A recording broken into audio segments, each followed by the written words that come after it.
আল্লাহ রাব্বুল আলামিন আমাদেরকে এই দুনিয়াতে তার গোলামি করার জন্য পাঠিয়েছেন। আল্লাহর গোলামির মধ্যে সফলতা আল্লাহ তাআলার হুকুম আহকাম মেনে চলার মাধ্যমে দুনিয়া আখিরাতের সফলতা। যে আয়াতখানা আপনাদের খেদমতে তিলাওয়াত করেছি, আমরা তো আল্লাহর গোলাম। বলে গোলামের কিন্তু কোনো ইচ্ছা নাই, গোলামের ইচ্ছাটাও প্রতিফলিত হবে মনিবের ইচ্ছা অনুযায়ী। গোলাম মনিবের আদেশ মানার পর যদি গোলামকে মনিব কিছু দেয়, এটা মনিবের বড় দয়া, মনিব দিতে বাধ্য নয়। অনুরূপ ভাবে আমরা কার গোলাম? জোরে বলেন। অনেকে মনে করে স্বাধীনতার মধ্যেই মনে হয় সফলতা। সব ক্ষেত্রে স্বাধীনতার মধ্যে সফলতা নাই। কিছু ক্ষেত্রে গোলামির মধ্যে সফলতা আছে, কিছু ক্ষেত্রে গোলামির মধ্যে দাম আছে। মনে করেন আকাশ দিয়ে এক ঝাঁক সুন্দর টিয়া পাখি উড়ে যাচ্ছে, এক বন্ধু আরেক বন্ধুরে বলে, দেখছো কত ভালো দেখা যায়, সুন্দর লাগতেছে।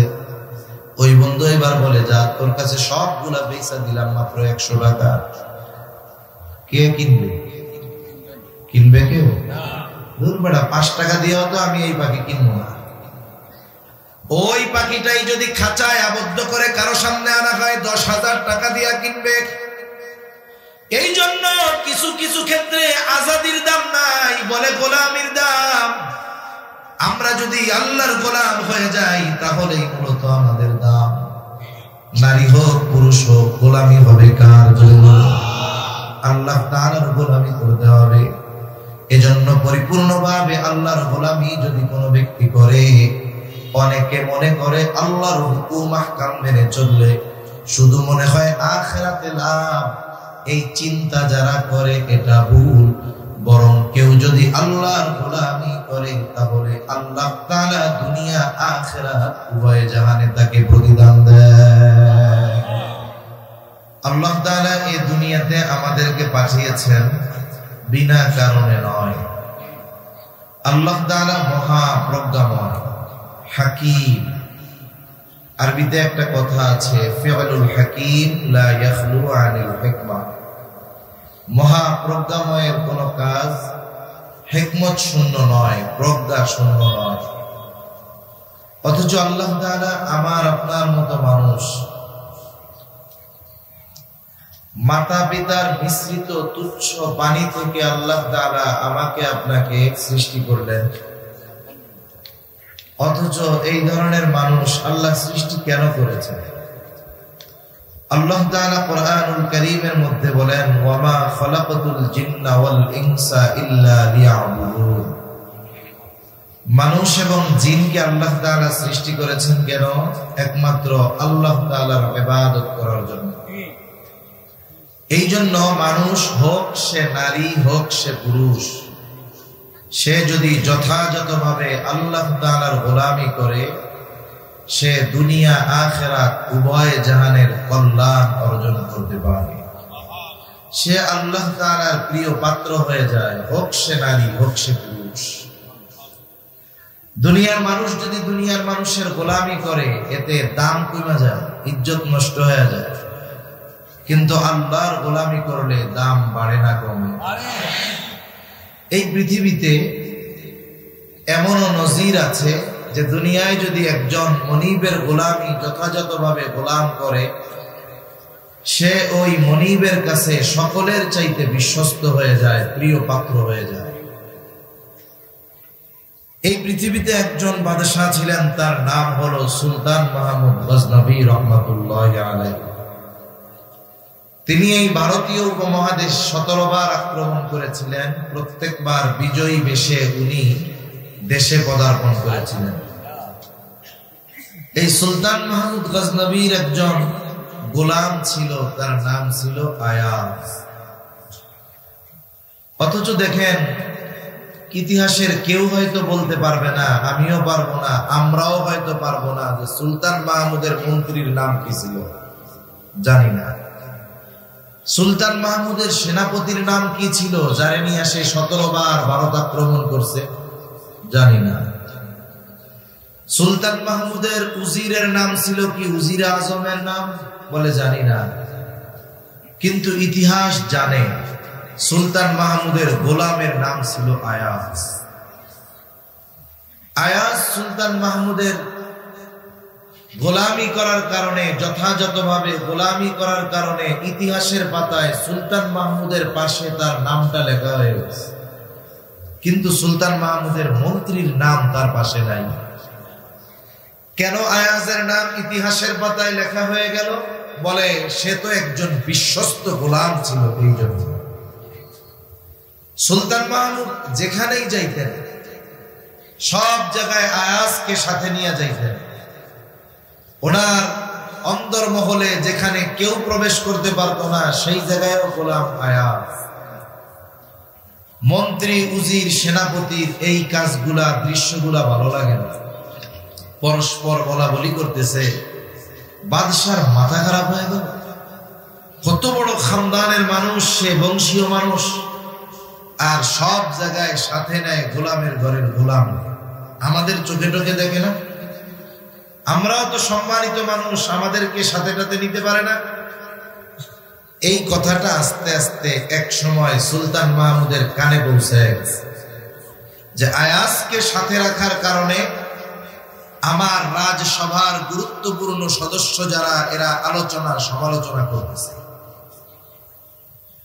উনি একসাথে সবার জবাব দেওয়ার চিন্তা ভাবনা করলেন, কেন আয়াজকে সাথে তিনি রাখেন। একদিন উনি বসছেন, সিংহাসনে উপবেশন করছেন সকলেই সামনে। উনি আদেশ দিলেন, রাজকোষ থেকে সবচেয়ে দামি হীরার টুকরাটা, অনেক মূল্যবান একটা হীরার টুকরা আনা হলো, যার মূল্য প্রায় তার রাজ্যের বড় একটা অংশের সমপরিমাণ। ওইটা আনার পরে উনি সবার সামনে ওই হীরার দাম, গুণগান বর্ণনা করলেন, যেটা এরকম দামি হীরা, এটার মূল্য এত। সিফাত, গুণাগুণ বর্ণনা করার পরে মন্ত্রীরে ডাক দিছে, মন্ত্রী এদিকে আসো, হীরা কত দামি জানো? কয় নাও হাতে।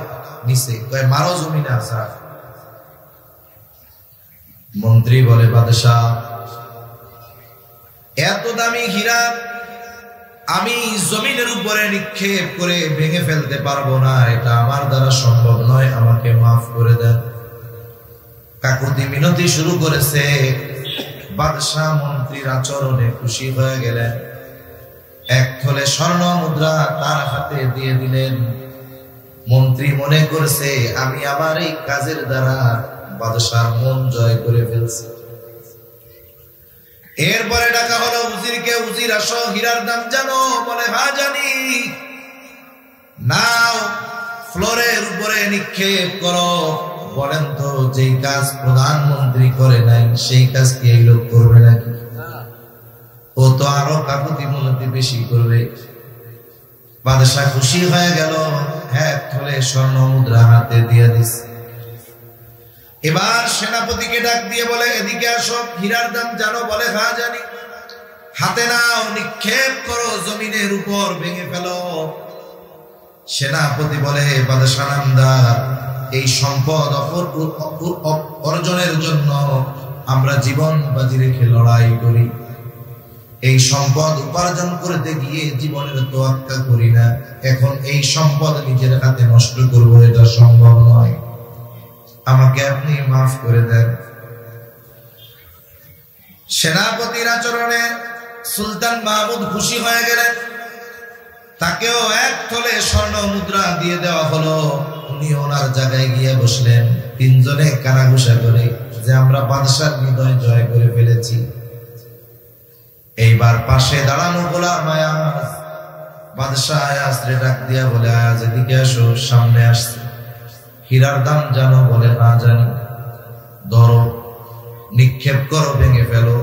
আয়াজকে বলতে দেরি, আদেশ করতে দেরি, সাথে সাথে আয়াজ জমিনের উপরে নিক্ষেপ করলো।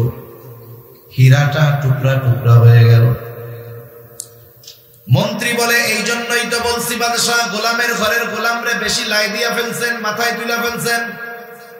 ফকিন্নির পোলা একই সম্পদের মূল্য বুঝবে, এত গোলাম সম্পদের মূল্য কি বোঝে? উজির বলে এই জন্যই তো বলছি বাদশার লাই পায়া ও বেশি মাথায় উঠে গেছে। সেনাপতি তরবারি বার করে পারলে ওর কল্লাটা ফালায়া দেয়। বাদশাহ বলে থামো থামো, তোমাদেরকেও তো একই আদেশ করেছিলাম, তোমরা ভাঙো নাই। একই আদেশ ওকে করেছি, ও ভেঙেছে, কারণটা আগে জিজ্ঞাসা করি, কেন ভাঙলো? বাদশাহ জিজ্ঞাসা করে, আয়াস তুমি কি হীরার মূল্য জানো না? বলে হ্যাঁ জানি। যে হীরা মন্ত্রী ভাঙলো না, উজির ভাঙলো না, সেনাপতি ভাঙলো না, তোমারে কইতে দেরি ভাঙতে দেরি করলা না, কারণটা কি? গোলাম আয়াজের জবাব, বাদশাহ আমি হীরার দাম জানি, তবে আমি গোলাম, আপনি আমার মনিব, আমি গোলামের কাছে এইরকম হীরার চাইতে আপনি মনিবের একটা আদেশের দাম অনেক বেশি। আমি জানি এটার দাম, তবে আমি তো আপনার গোলাম, এর চাইতে দামি বস্তু আপনার আদেশের সামনে আমার কাছে তুচ্ছ। বাদশাহ বলে, বুঝতে পারছো কেন আয়াজরে মহব্বত করি? তোমাদের কাছে আমার আদেশের চাইতে সম্পদের দাম বেশি, আর আয়াজের কাছে আমার সম্পদের চাইতে আমার আদেশের দাম বেশি। এই গোলাম দেখেন ইতিহাসের পাতায় স্বর্ণাক্ষরে নাম লেখা হয়ে গেছে। গোলামি করছে কার? দুনিয়ার একজন মনিব। আর আমরা যদি আহকামুল হাকিমিনের গোলামি করি, তাহলে ওই গোলামের অবস্থান কোথায় চলে যাবে? সুবহানাল্লাহ। এজন্য কোন ব্যক্তি যদি আল্লাহর কাছ থেকে দুনিয়া আখিরাত উভয় জাহানের প্রতিদান চায়, নারী হোক অথবা পুরুষ, আল্লাহ তাআলা জানান দেন, মান আমিলা সালিহান মিন যাকারিন আও উনসা ওয়া হুয়া মুমিন, যেই নারী অথবা পুরুষ নেক আমল করে আর সে মুমিন। আল্লাহ তাআলা বলেন, মুমিন নারী অথবা পুরুষ যদি আমলে সালেহ করে, আল্লাহ তাআলা ওই নারী অথবা পুরুষের জন্য দুই ধরনের পুরস্কার প্রতিদান দেওয়ার ঘোষণা দিয়েছে। কয় ধরনের? দুই ধরনের। এক ধরনের প্রতিদান আল্লাহ দিবেন দুনিয়ায়, আর এক ধরনের প্রতিদান দিবেন আল্লাহ আখিরাতে। আল্লাহ তাআলা ঈমানদার নারী পুরুষের ইবাদতের বিনিময় প্রদানের ক্ষেত্রে কোনো তারতম্য করেন না, কোনো তারতম্য নেই। সৃষ্টিগতভাবেও নারী পুরুষের মধ্যে পার্থক্য নাই। পার্থক্যটা কখন থেকে? প্রথমত মৌলিকভাবে পার্থক্য নাই। মৌলিকভাবে পার্থক্য নাই মানে, মনে করেন আমি আছি, আপনারাও এইখানে আছেন, অনেকে মাহফিলে আসছেন, তার বাড়িতে তার জন্য বিছানা তৈরি করে রাখছে, তার কন্যা অথবা তার স্ত্রী বিছানা রেডি করে রাখছে, কেন? মাহফিল থেকে যাওয়ার পরপরই যেন সে শুয়ে পড়তে পারে। আল্লাহ না করুন যদি এখানে আসাই তার শেষ আশা হয়, দেহ থেকে যদি রূহটা বের হয়ে যায়, যেই বিছানা তার জন্য তৈরি করে রাখা হয়েছিল, বাকি রাতের বাকি অংশ ওই বিছানায় তাকে শুইতে দেওয়া হবে।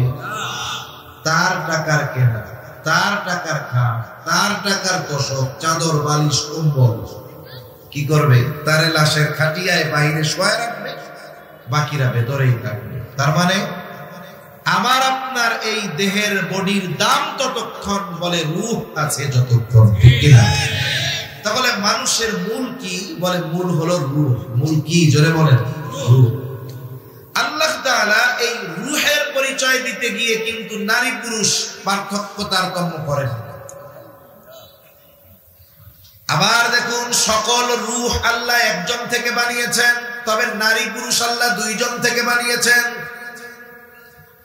আল্লাহ তাআলা কোরআনুল কারীমের সূরাতুন নিসার প্রথম আয়াতে আল্লাহ তাআলা বলেন, ইয়া আইয়ুহান নাসু ইত্তাকু রাব্বাকুমুল্লাযী খালাকাকুম মিন নাফসিন ওয়াহিদা ওয়া খালাকা মিনহা যাওজাহা ওয়া বাথা মিনহুমা রিজালান কাসীরান ওয়া নিসা।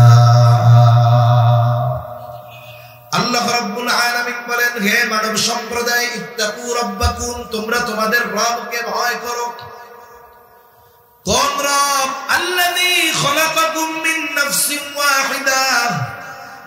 যিনি তোমাদেরকে একটি প্রাণ থেকে সৃষ্টি করেছেন। নবীজি সাল্লাল্লাহু আলাইহি ওয়াসাল্লাম বলেন, আল্লাহ তাআলা আদম আলাইহিস সালামকে সৃষ্টি করেছেন মাটি থেকে, আমাদেরকে সৃষ্টি করেছেন আদম থেকে।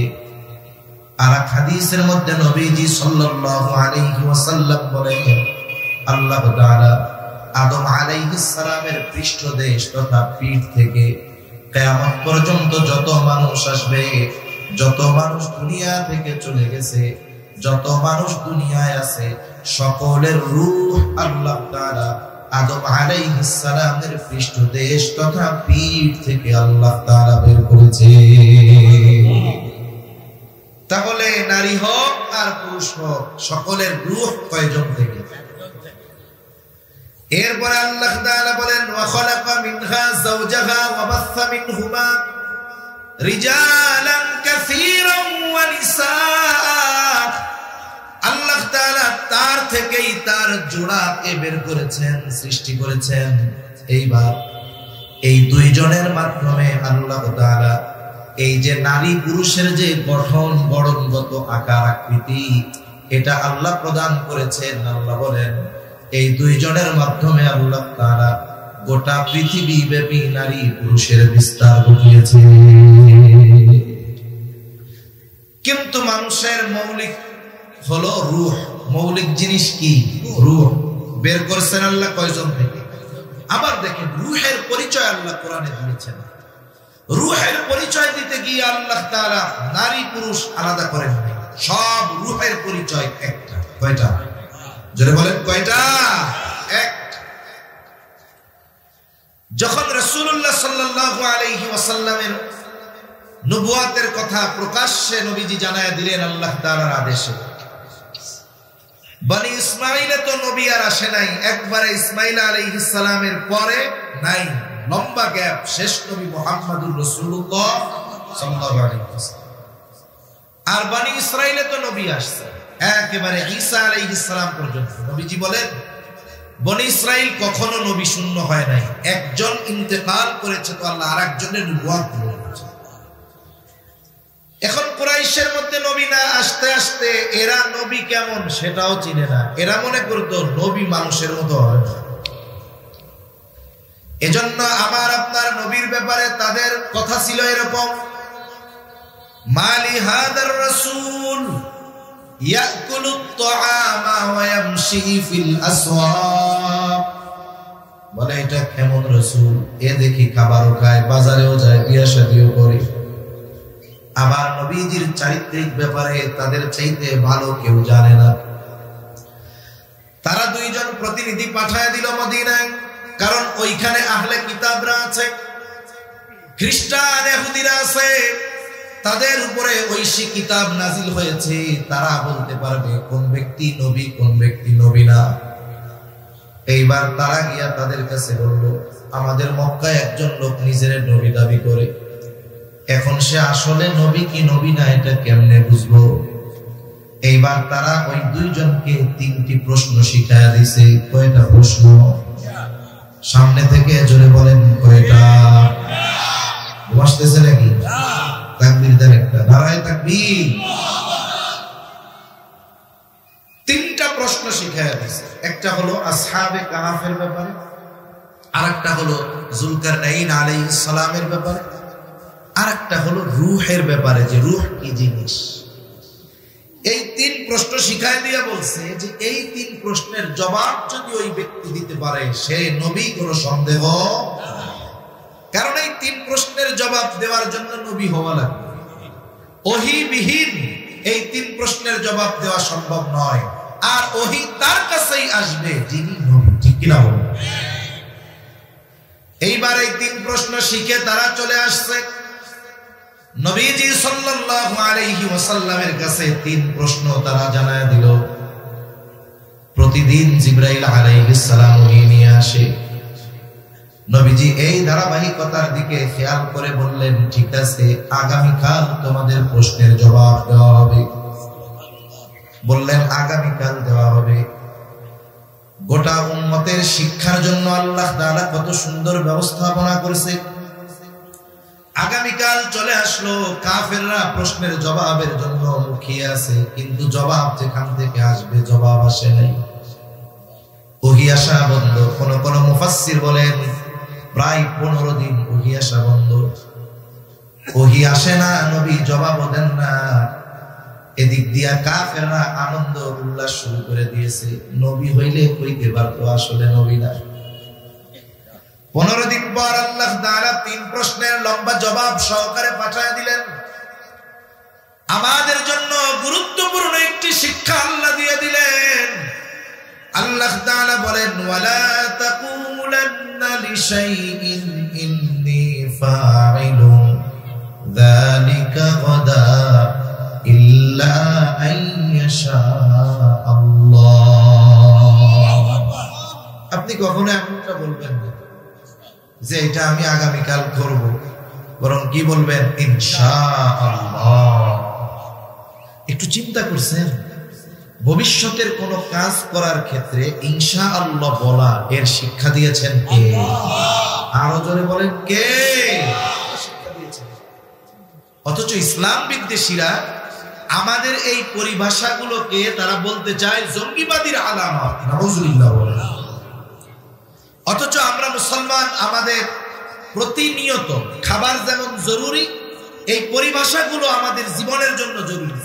ভবিষ্যৎ সম্পৃক্ত কাজে ইনশাআল্লাহ, ভালো কোনো বিষয়ে শুকরিয়া আদায় করা, আলহামদুলিল্লাহ। খাইছেন? আলহামদুলিল্লাহ। পেয়েছেন? আলহামদুলিল্লাহ পেয়েছেন। যদি মন্দ কোনো কষ্টদায়ক কিছু হয়, ইন্নালিল্লাহ। অদ্ভুত কোনো কিছু, আজীব কোনো কিছু, সুবহানাল্লাহ। এগুলো আমাদের পরিভাষা, এগুলো মুসলমানদের জবানে জবানে থাকার দরকার আছে। যখন এর ব্যবহার আমরা করি না, ইসলাম বিদ্বেষীরা যদি নতুন করে কেউ ব্যবহার শুরু করে, কোন যুবক, তরুণ, জেনারেল শিক্ষিত যদি দ্বীনের পথে চলতে গিয়ে টাকনুর উপরে প্যান্ট পায়জামা পরে, সালাম যদি শুদ্ধ ভাষায় দেয়, শুদ্ধ ভাবে দেয়, সুবহানাল্লাহ, আলহামদুলিল্লাহ, ইন্না লিল্লাহ, ইনশাআল্লাহ বলে এই ব্যাপারটা কেমন, আকার কেমন? এই জন্যই আল্লাহ তাআলা এর পর বলে দেন, ওয়ামা উতিতুম মিনাল ইলমি ইল্লা কলিলা। তোমাদেরকে অতি সামান্য জ্ঞান দেওয়া হয়েছে। আল্লাহ বলতেছেন, রূহ আপনার রবের আদেশ, তোমাদেরকে অতি সামান্য জ্ঞান দেওয়া হয়েছে। তার মানে কিছু বিষয় আছে আল্লাহ বান্দাকে ওই বিষয়ের রহস্য নিরসনের জ্ঞান দেন। অথচ আমাদের জ্ঞান আল্লাহ তাআলা বলেন অতি সামান্য। কত সামান্য? জোরে বলেন, অতি সামান্য। কত সামান্য? তাফসীর থেকে একটা ঘটনা শুনে কষ্ট হচ্ছে না তো আপনাদের? হযরত মূসা আলাইহিস সালাতু ওয়াস সালাম, কোরআনুল কারীমে কয়েকটা শিক্ষা সফরের ঘটনা আছে। এখনকার শিক্ষা সফর এটা তো সুশিক্ষা না, কুশিক্ষার সফর হয়। বিভিন্ন অঞ্চল থেকে কক্সবাজারে আসে না শিক্ষা সফরের নামে, কি শিখে? গোনা শিখে। নীলগিরি যায়, কি শিখে? গোনা শিখে। এগুলা কুশিক্ষার সফর। আসলে শিক্ষার সফর হলো দাওয়াত ও তাবলীগের সফর, হজের সফর, উমরার সফর, ইলম অর্জন করার জন্য সফর। এগুলা হলো শিক্ষা সফর। কোরআনুল কারীমে মূসা আর খিজির আলাইহিস সালাম, এই দুইজনের শিক্ষা সফরের ঘটনা আছে। বাংলায় বলি খিজির, হবে হলো খাজির। যাই হোক, আমরা আমাদের ভাষায় বলি খিজির আলাইহিস সালাম। দুইজনে সফর শুরু করবে। এর আগের ঘটনা বলা আমার উদ্দেশ্য নয়। একটা সময় দুইজনের সফর শুরু হলো। লম্বা কথোপকথনের পর প্রথম সফর হবে নৌকা দিয়ে, তারা একটা সমুদ্র পাড়ি দিবে। দুইজনে মিলা নৌকার মধ্যে উঠছে। কিছু দূর যাওয়ার পর একটি দৃশ্য দুইজনের চোখে ধরা পড়েছে। দৃশ্যটা হলো একটা পাখি সমুদ্রের মধ্যে উড়ন্ত অবস্থায় ঠোঁট লাগায়া সমুদ্রের থেকে পানি পান করতেছে। আপনারা তো অনেকে হয়তো গেছেন সেন্ট মার্টিন, জাহাজে যখন যায় পাখি ওড়ে, অনেক সময় দেখা যায় উড়ন্ত অবস্থায় পাখি ডানা দুলতেছে আর ঠোঁট লাগায় লাগায় পানি পান করতেছে। এই দৃশ্যটা দুইজনেরই চোখে পড়ল। খিজির আলাইহিস সালাম বলতেছে, ও ভাই মূসা, ওইদিকে দেখেন, ওই যে পাখিটা পানি পান করতেছে সমুদ্রের কাছ থেকে ঠোঁট লাগায়া, বলতেছে শোনেন, এই যে পাখিটা সমুদ্রের থেকে ঠোঁট লাগায়া পানি পান করে, বলে এই পাখির ঠোঁটে যতটুকু পানি লেগে আছে, বলে আল্লাহ তাআলার ইলম, আল্লাহ তাআলার জ্ঞান যদি গোটা সমুদ্রের সমপরিমাণ হয়, তাহলে আল্লাহ তাআলার জ্ঞানের তুলনায় গোটা সৃষ্টি জগতের জ্ঞান ওই পাখির ঠোঁটে লেগে থাকা পানির চাইতেও কম।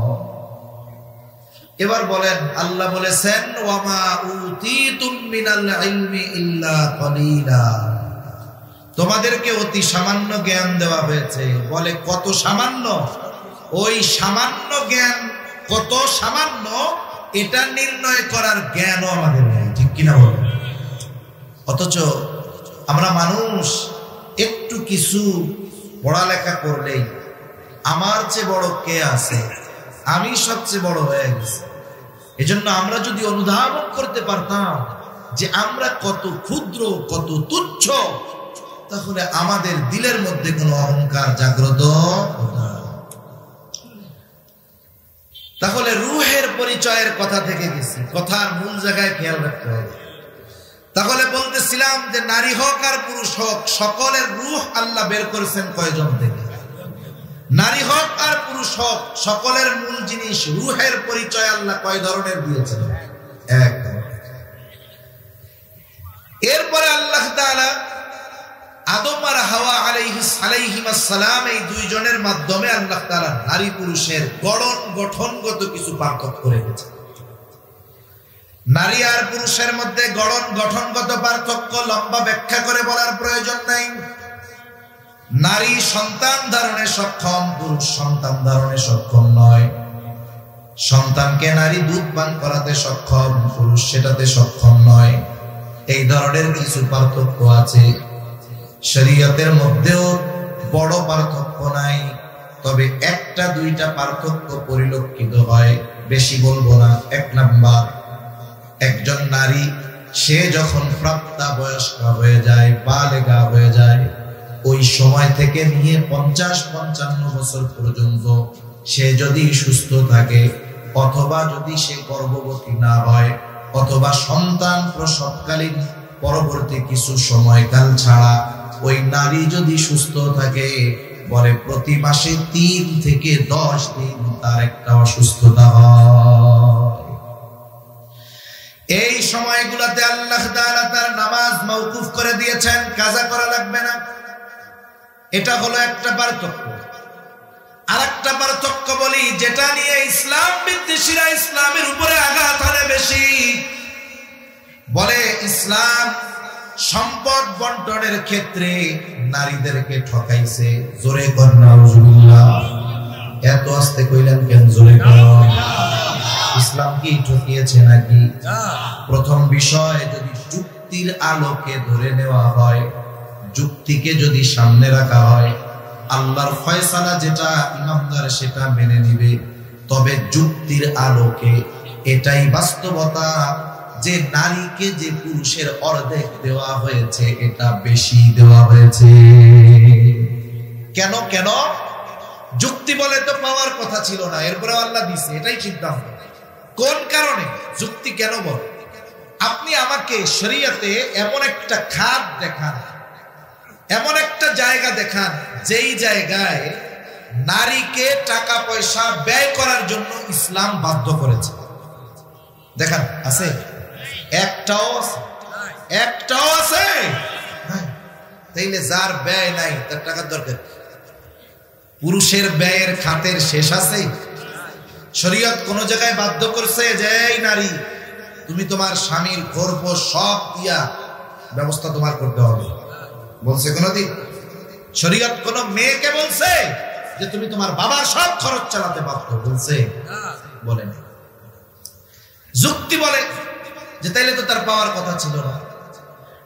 যুক্তি তো বা আমরা আইন মানিকা, সিদ্ধান্ত মানিকা আল্লাহ।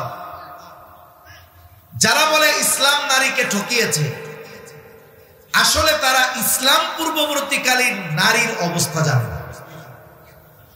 ওই সময় তো নারীর সম্পদের অধিকার তো বহুদূর, বেঁচে থাকারই অধিকার ছিল না। বাইতুল্লাহর পশ্চিম পাশে একটা খোলা জায়গা আছে, বলা হয় ওই জায়গায় জাহেলিয়াতের সময় কন্যা শিশুদেরকে জীবন্ত দাফন করা হতো। কেউ যদি খবর পাইতো তার কন্যা সন্তান হয়েছে, সুন্দর চেহারাটা তার কালা হয়ে যাইত। আল্লাহ তাআলা বলেন, ওয়া ইযা বুশিরা আহাদুহুম বিল উনসা যাল্লা ওয়াজহুহু মুসওয়াদ্দান ওয়া হুয়া কাযীব। আল্লাহ তাআলা কন্যা সন্তানের সংবাদকে সুসংবাদ বলেছেন। তাহলে ইসলাম কন্যা সন্তান হওয়াকে কি সংবাদ বলেছে? সুসংবাদ। আল্লাহ তাআলা বলেন, তাদেরকে যখন কন্যা সন্তানের সুসংবাদ দেওয়া হয়, তাদের চেহারাটা কালো হয়ে যায়, তারা মানসিকভাবে একেবারে হীনমন্য হয়ে যায়। তারা যখন কন্যা সংবাদ পাইতো, সন্তান হওয়া, রাস্তা দিয়া যখন যাইতো, চেহারাটারে ঢাইকা রুমাল মুড়ি দিয়া পর্দা করে যাইত, মানুষে যেন দেখতে না পারে ওই যে মাইয়ার বাপ যায়। তার মানে জাহেলিয়াতের সময় কন্যা সন্তান হওয়া এটা একটা পিতার জন্য সম্মানের হানিকর বিষয় ছিল। এই ব্যক্তি ততক্ষণ পর্যন্ত মান সম্মানহীনতায়, হীনমন্যতায় ভুক্ত যতক্ষণ না ওই কন্যাকে সে জিন্দা দাফন করতে পারে। তাহলে সম্পদ তো বহুদূর, বেঁচে থাকারও তাদের অধিকার ছিল। তাহলে এক নাম্বার, ইসলাম কন্যা সন্তান হওয়াকে সুসংবাদ বলে অভিহিত করেছে। আফসোস লাগে, জাহেলিয়াতের সময়ের কথা বাদ দিলাম, এখনকার সভ্য সমাজেও যদি পরপর 2-3টা কন্যা সন্তান হয়, বাপের চেহারার দিকে তাকানো যায় না, ঠিক কিনা বলেন? এখন বলেন তো, ছেলে হোক আর মেয়ে হোক, যিনি দেন তিনি কে? আল্লাহ। আল্লাহ তাআলা বলেন, ইয়াহাবু লিমান ইয়াশাউ ইনাসান ওয়া ইয়াহাবু লিমান ইয়াশাউ যুকুর আও ইউযাওবিজুহুম যুকরানান ওয়া ইনাসা ওয়া ইয়াজআলু মান ইয়াশাউ আকীমা। আল্লাহ তাআলা যাকে চান তাকে কন্যা সন্তান দেন, যাকে চান তাকে ছেলে দেন, যাকে চান আল্লাহ উভয়টাই দেন, যাকে চান আল্লাহ তাআলা তাকে বান্দা বানায় রাখেন, কোনো সন্তানই দেন না। তাহলে ছেলে হওয়া মেয়ে হওয়া কার সিদ্ধান্ত জুড়ে বলেন?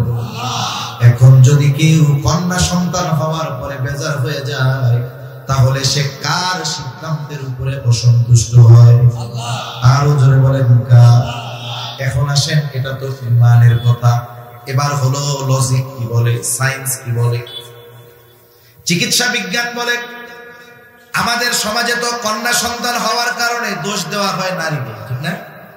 আসলে যদি এটা দোষণীয়ই হতো, দোষটা হইতো পুরুষের। মূল দোষটা কার? যদি দোষী ধরেন, সিদ্ধান্ত তো আল্লাহ যেটা দেবে। কিন্তু যদি আপনি না কন্যা সন্তান হওয়ার জন্য কাউরে দোষ দিতে চান, নারীকে দেওয়ার সুযোগ নাই, দোষ হবে কার? অথচ দেখেন, পরপর 2-3টা কন্যা সন্তান হইলে এটারে সাইডে আর একটা বিয়ে করার ধান্দা করে, আছে না নাই? কত জুলুম অত্যাচার। তাহলে কন্যা সন্তান হওয়া সুসংবাদ, এটা বলছে কে? আল্লাহ বলছে, ওই যা বুশিরা আহাদুহুম, এই যে সুসংবাদ ওদের দিলে মুখ কালা হয়ে যাইতো। তাইলে যার মাইয়া হওয়ার পরে মুখ কালা হয়, ওর খাসলাত আর ওই জাহেলিয়াতের সময়ের লোকগুলার খাসলাতের সাথে তফাৎ। তাহলে কন্যা সন্তান, এটাকে আল্লাহ বলেছেন সুসংবাদ। 2 নাম্বার, নবীজি সাল্লাল্লাহু আলাইহি ওয়াসাল্লাম বলেন, মান আলা জারিয়াতাইন। নবীজি সাল্লাল্লাহু আলাইহি ওয়াসাল্লাম বলেন, যে ব্যক্তি 2টা কন্যার জ্বালাতন সহ্য করবে, তার মানে তাকে বড় করবে, খরগোশ দিবে, দিন শেখাবে, দিনদার পাত্রের হাতে বিবাহ দিয়ে দিবে। নবীজি বলেন, দাখালতু আনা ওয়া হুয়াল জান্নাহ, আমি আর সে জান্নাতের মধ্যে প্রবেশ, সে জান্নাতে প্রবেশ করবে, আর আমি আর সে জান্নাতের মধ্যে পাশাপাশি অবস্থান করব। নবীজি 2 আঙ্গুল ইশারা দিয়া দেখাই দিয়েছেন, তার মানে দুই কন্যার বাপ যে, সে যদি তারে ঠিকমতো লালন পালন করে, এরপরে দিন শেখায়, দিনদার পাত্রের সাথে বিবাহ দিয়ে দেয়, তাহলে সে আর নবী জান্নাতে একসাথে থাকবে। সুবহান। দুনিয়ার বড় বড় নেতার সাথে থাকার জন্য মানুষে কত চেষ্টা করে না করে। মনে করেন বড় এক রাজনৈতিক দলের সেমিনার হইতেছে আপনাদের এই জায়গায়, মঞ্চ যখন হবে, মঞ্চে কি পাতি নেতা ওঠার সুযোগ পাবে? সুযোগ পাবে না। এখন বড় নেতার সাথে তো কথা বলারই সুযোগ নেই, হাত মেলানোর সুযোগ নেই। এখন নিচে একজনের নিয়োগ দিছে, শোন আমি একটু নেতার কাছে যাব, ওই টাইমে নিচের থেকে সুন্দর মতো একটা ছবি তুলবি। এখন নেতা বসে আছে, ও নেতার কানের কাছে এসে মুখ লাগায়া জিজ্ঞাসা করতেছে, ভাই চা পানি কিছু লাগবে? ভাই বলছে না লাগবে না। ওই টাইমে ক্যামেরাম্যান রেডি, তুলছে ছবি, ফেসবুকের মধ্যে ছবিটা দিয়া লেগে অমুক ভাইয়ের সাথে একান্ত আলাপচারিতা কইল কি, আর ওই জায়গায় ছবিতে লেখলো কি। তার মানে দেখেন, ও ওইটারে ফেসবুকে দিবে, প্রোফাইলে দিবে, কেউ উল্টা পাল্টা করলো, দেখছোস আমার খাতির কার লগে, দেখছোস একেবারে সাইজ করে দিবে, অথচ ওরে উনি চেনেও না। ঠিক কিনা কর? তাহলে একটু দুনিয়ার মানুষের সাথে, সম্মানী মানুষের সাথে, ক্ষমতাধর মানুষের সাথে থাকার জন্য মানুষের কত চেষ্টা। অথচ দুই কন্যা হইছে, যথাযথভাবে লালন পালন করলে নবীর সাথে জান্নাতে থাকার সুসংবাদ। সুবহানাল্লাহ বলেন। নবীর সাথে জান্নাতে থাকতে পারা এটা কত সৌভাগ্যের ব্যাপার। হযরত আনাস রাদিয়াল্লাহু তাআলা আনহু থেকে বর্ণিত, তিনি বলেন, একদিন এক গ্রাম্য সাহাবী নবীজির কাছে আসছে। গ্রামের মানুষ এত শত বোঝে না, তারা হলো সরল। নবীজি আরেকজনের সাথে কথা বলতেছে। আদব হলো আপনি যখন কারো সাথে কথা বলবেন, ওই কথা বন্ধ না হওয়ার আগ পর্যন্ত আমি আপনার কথা বইলা ডিস্টার্ব করবো না। গ্রামের মানুষ তো বোঝে না।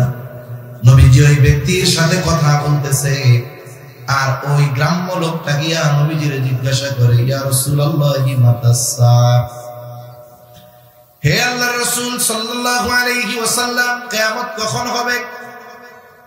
মানুষের কিন্তু একই কথা বলার ভঙ্গিমার কারণে, উপস্থাপনের কারণে অর্থ পরিবর্তন হয়ে যায়। একই কথা উপস্থাপনের কারণে পরিবর্তন হয়ে যায়। একটা উদাহরণ দেই, কষ্ট হচ্ছে না তো? এখন মনে করেন একজন আমারে বলতেছে, হুজুর চা খাবেন? আমি বললাম না। এর দ্বারা কি বুঝলেন? যে আমি এখন চা খাবো না। আর যদি বলে, হুজুর এটা খাবেন? আরে মিয়া খাবো না। তার মানে কি বুঝলেন? না বলছি না ধুমসে খাবো।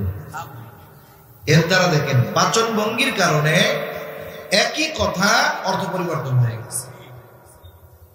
তা এই ব্যক্তির বলার ভাবটা ছিল এরকম, সে কিয়ামত কখন হবে এই খবর জানতে আসছে এমনটা নয়। কেমন যেন তার ব্যবসা, সে রেডি হইয়া বসে রয়েছে, কিন্তু কিয়ামত আইতেছে না। বুঝেন না? ওই ব্যক্তির সাথে কথা শেষ, নবীজি এবার তারে বলতেছে, ওই ব্যক্তি কই যে জিজ্ঞাসা করছে যে কিয়ামত কখন হবে। নবীজি সে যদি জিজ্ঞাসা করতো কখন হবে, তাহলে নবীজি বলতেন আমি জানি না, অথবা আলামত এইগুলা। কিন্তু নবীজি তাকে পাল্টা প্রশ্ন করছে, মা আদাত্তা লাহা, তুমি কিয়ামতের জন্য কি পাথেয় সংগ্রহ করেছো? সরল মানুষ বলে আমি আল্লাহ এবং তার রাসূলকে ভালোবাসি।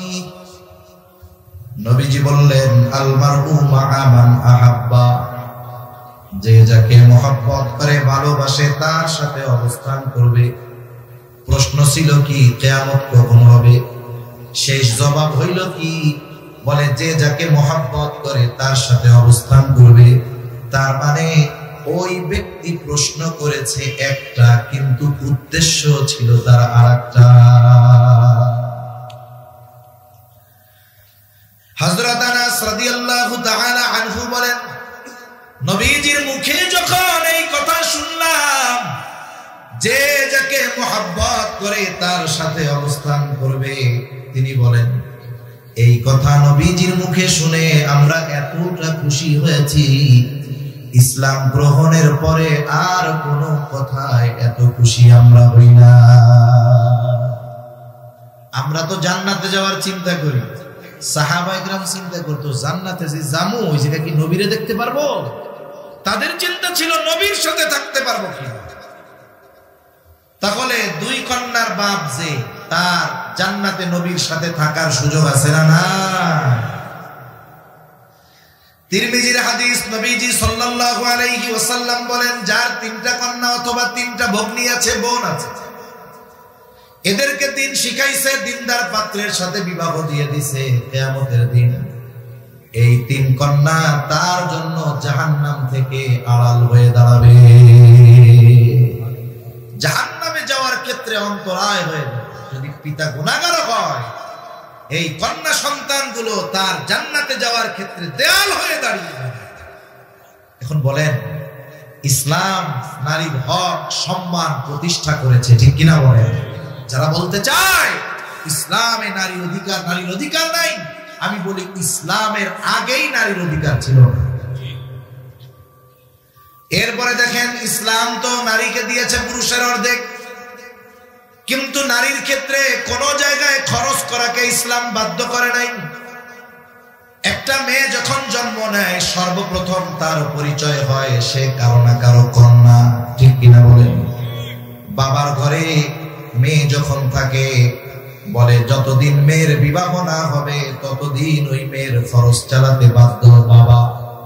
20 বছর হয়েছে বিয়া হয় না, খরচ চালাতে বাধ্য বাবা। 25 বছর 30 বছর বিবাহ হয় না, খরচ চালাতে বাধ্য তার পিতা। তার মানে মেয়ের খরচ চালাতে বাধ্য পিতা কতদিন? বলে বিবাহ না হবে যতদিন। এখন ছেলের ক্ষেত্রে কতদিন পিতা বাধ্য? বলে ছেলে যতদিন না বালক থাকবে, বালেক হয়ে যাওয়ার পর ওই ছেলের খরচ চালাতে পিতা বাধ্য নয়। বালেক কতদিনে হয়? 18 বছরে না। আহাদুল বুলুগ, বালেক হওয়ার সর্বশেষ সময়সীমা হলো 15 বছর। কত বছর? ইংরেজি হিসাবে না, আরবি হিসাবে 15 বছর। তাহলে ইংরেজি হিসাবে কতদিন হয়? বলে 14 বছর 7 মাসের মতো হয়। একটা ছেলের যখন 14 বছর 7 মাস হয়ে যায়, তখন তাকে আর নাবালক বলার কোনো সুযোগ নাই। এর আগেও বালেক হয়ে যেতে পারে, 11 বছরে হয়ে যেতে পারে, 12 বছরে হতে পারে, 13তে হতে পারে। তবে 14 বছর 7 মাস হয়ে যাবার পর একে আর নাবালক বলার কোনো সুযোগ নাই। তার মানে একটা ছেলে যখন 14 বছর 7 মাস অতিক্রম করবে, ওই ছেলেটার খরচ তার পিতা বহন করতে বাধ্য নয়। কিন্তু মেয়ের ক্ষেত্রে বিষয়টা এমন, বালেগা হলেই যে খরচ বাদ দিয়ে দিতে পারবে এমন নয়, বরং মেয়ের বিবাহ না হবে যতদিন, ওই মেয়ের খরচ চালাতে পিতা বাধ্য ততদিন। এবার বুঝে থাকলে একটু জবান খুলে বলেন, বাবার ঘরে ইসলাম ছেলেকে জিতালো নাকি মেয়েকে জিতালো? এবার আর একটু কথাই বলি। মেয়ের যখন বিবাহের বয়স হয়, মেয়ের বিবাহ দেওয়ার জন্য অভিভাবক চিন্তিত হয়ে যায়, ঠিক না? বলেন তো, শুধু কি মেয়ে বিবাহ উপযুক্ত হলে অভিভাবক বিবাহ দিবে, ছেলে বিবাহের উপযুক্ত হলে দিতে হবে না? নারী পুরুষ উভয়ের ক্ষেত্রেই তো আল্লাহর আদেশ, ওয়ানকিহুল আয়ামা মিনকুম ওয়াস-সালিহিনা মিন ইবাদিকুম ওয়া ইমাইকুম ইয়াকুনু ফুকারা ইউগনিহিমুল্লাহ। আল্লাহ রাব্বুল আলামিন অভিভাবকদেরকে আদেশ দিচ্ছেন, তোমাদের অধীনস্থ যারা বিবাহ উপযুক্ত আছে, হোক দাস দাসী, তাদেরকে তোমরা বিবাহ দিয়ে দাও। তার মানে বিবাহ উপযুক্ত ছেলে থাকলে বিবাহ দিয়ে দেওয়ার আদেশ অভিভাবকের উপর, মেয়ে থাকলে আদেশ অভিভাবকের উপর। কিন্তু আমাদের দেশের অধিকাংশ অভিভাবকেরা মেয়ের বিবাহ দেওয়াটা নিজের জিম্মাদারি মনে করে, আর ছেলের বিবাহ দেওয়াটা করাটা এটা তার জিম্মাদারি মনে করে না। এজন্য মেয়ের যখন বিবাহের বয়স হয়, সময় হয়, লক্ষ লক্ষ টাকা খরচ করে দেয়। অনেকে আছে মেয়ে হইছে, আমাদের অঞ্চলগুলোতে করে, মেয়ে হইছে চিন্তা করে বিবাহ দিতে হবে, দামি কাঠের গাছ লাগায়। 10-15 বছর 16-17 বছরে মেয়েকে বিবাহ দিবে, 17 বছর পরে ওই গাছ কাটে। এক একটা লাগাইছিল 10 টাকা দিয়া, দাম হয়ে গেছে 1 লক্ষ টাকা। আবার মেয়ে হইছে এই চিন্তা কইরা তার জন্য মাসে 500-1000 টাকা করে জমায়। বিবাহের সময় গাছগুলা বিক্রয় করে মেয়েরে বলে, মা চিন্তা করো না, তোমারে যখন জন্ম নিছিলা তুমি, তোমার বিয়ার চিন্তা তোমার এই বাপের ছিল, এই জন্য গাছ লাগায় রাখছিল, এই যে 15 লাখ বিক্রয় করছে, টেনশনের কারণ কেন? ছেলেটার জন্য 10টা গাছ লাগানো গেছিল না? ছেলেরও তো বিবাহ দেওয়ার দায়িত্ব আপনার।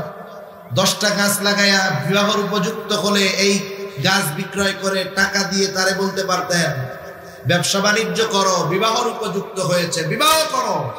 তুমি যৌবনের তাড়নায় পাপ করবা, আর আমি বাবা সেই পাপের ভাগ নিতে পারবো না। এইরকম বুক ফুলিয়ে বলা বাবা এ বাংলাদেশে কমই আছে, ঠিক কিনা বলেন? বরং ছেলে যদি বিবাহ উপযুক্ত হয়, বিয়ে করতে চায়, আফসোসের সাথে বলতে হয়, গতকাল না পরশুদিন এক তরুণ আফসোস করতেছে, বলতেছে আমার বয়স তখন 21 বছর, আমি দ্বীনের উপরে চলার চেষ্টা করতাম, আমার শরীর বলতেছে বিবাহ করব, বাবার এবিলিটি আছে, বাবারে বলছি, বাবা ধমক দিয়া বসায় দিচ্ছে। আরো পরে 30 বছরের আগে কোনো বিয়া শাদী নাই। এইবার ছেলেটা পাপে জড়িয়ে গেছে। একে তো পাপ করতেছে, এই পাপের সমপরিমাণ বাবার আমলনামায় যাচ্ছে। দুঃখের বিষয় কি, ছেলেটা এক সময় অসুস্থ, সে রক্ত পরীক্ষা নিরীক্ষা করার পরে দেখলো তার এইডস হয়ে গেছে। কেন? যৌবনের তাড়না মেটাতে গিয়ে সে যখন পাপের পথে গেছে, সে তো পাপ করেছে, তার জীবনটা ধ্বংস হয়েছে। বলতেছে এর জন্য পুরা দায়ী হলো আমার বাবা। এজন্য মনে রাখবেন, ছেলেও যদি বিবাহ উপযুক্ত হয় আমরা বিবাহ দিয়ে দিব ইনশাআল্লাহ। কিন্তু ছেলেদের ক্ষেত্রে কি হবে? 20 বছর 25 বছর বয়স বিয়া করতে যায়। এখন বাপ কয় 25 বছর পর্যন্ত খাওয়াইলাম, আর তুমি বেকার, কাম কাজ ধরো, নিজের পায়ে দাঁড়াও, এরপরে বিয়া করো। এবার মনে করেন ব্যবসা বাণিজ্য একটা ধরছে, এবার কয় এবার তাইলে বিয়া দিয়া দেন। 25 বছর খাওয়াইলাম, কামাই করে আমাকে আগে 5 বছর খাওয়াও, এরপরে বিয়া করো। বলে কি বলে না? এই সময়গুলাতে যদি সে পাপের সাথে জড়িয়ে যায়, এই পাপের ভাগ ওই অভিভাবকের নেওয়া লাগবে। তাহলে বাবার ঘরে যখন কন্যা, বলে সব খরচ বহন করার দায়িত্ব বাবার যতদিন বিবাহ না হবে। এরপরে মেয়ের যখন বিবাহ হবে, স্বামীর ঘরে যখন যাবে, এইবার স্বামী তার সব খরচ বহন করতে বাধ্য। দেনমোহর দিতে হবে মোটা অঙ্কের মওলানা। আবার স্বামীর বাড়িতে গিয়ে সব খরচ চালাতে স্বামী বাধ্য। খাদ্য, বস্ত্র, চিকিৎসা, বাসস্থান সব চালাবে স্বামী। তাহলে বাবার ঘরে 1 টাকা খরচ নাই কন্যার, স্বামীর ঘরে 1 টাকা খরচ নাই কন্যার। এখন স্বামী দুনিয়া থেকে যদি চলে যায়, আল্লাহ তাআলা যদি তার সন্তান দেয়, আল্লাহ তাআলা স্পেশাল আয়াত নাযিল করে ওই মায়ের খরচ চালানোর জন্য সন্তানদেরকে আল্লাহ তাআলা কঠোর আদেশ দিয়ে দেয়। তাহলে গোটা হায়াতে নারীর কোনো খরচ নাই, বলে পুরুষের খরচের কোনো শেষ নাই। একজনের বেতন হলো 50,000, আর একজনের 25,000। 50,000 যার বেতন, বলে তার খরচ বেশি, মাস শেষে 50,000 শেষ হয়ে আরো খরচ করা লাগে।